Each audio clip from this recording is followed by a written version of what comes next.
We then need to talk about the different types of script that you might have. And there's four main types that I want to really discuss today. The first is a traditional script where you're going to be narrating your sales video. So if we look at, we have an example here for you. We've looked at this one before.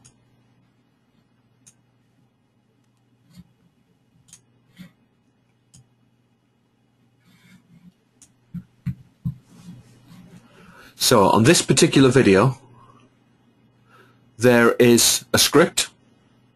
If you're watching this video, then the chances are that you're new to internet marketing and looking for help to get you started. Or you've been struggling to get your internet marketing business off the ground, but found yourself bogged down with the technology. So in this particular video, I had a script which I then recorded, and this became my soundtrack to the overall video.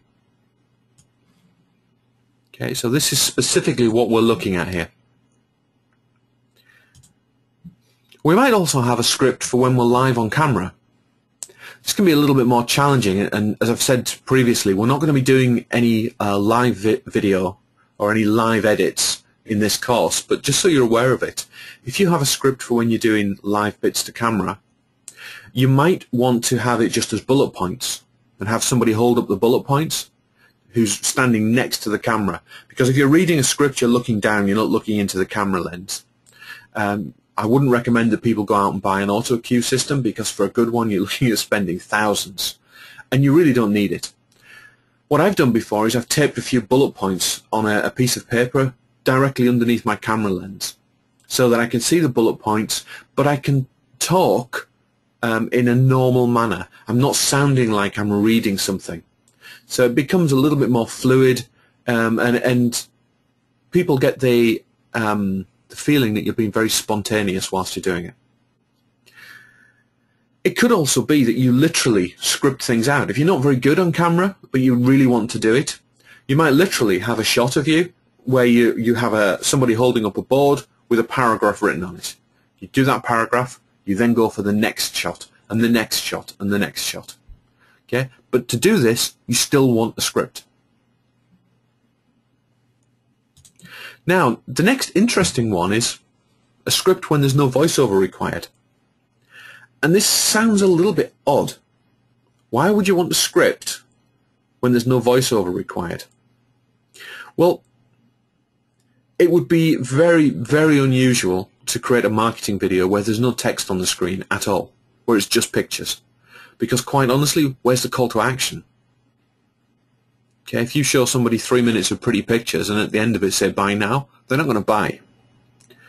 So you need to consider the script, but now what you're looking at is more bullet points, okay, that are going to appear at different points within the video.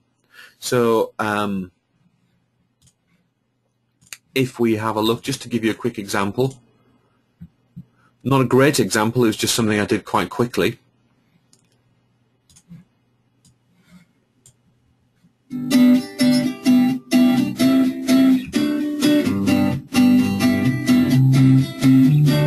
I'd like to go out today somewhere new. I'm on my way, you have to find a place in the sun. In the sun.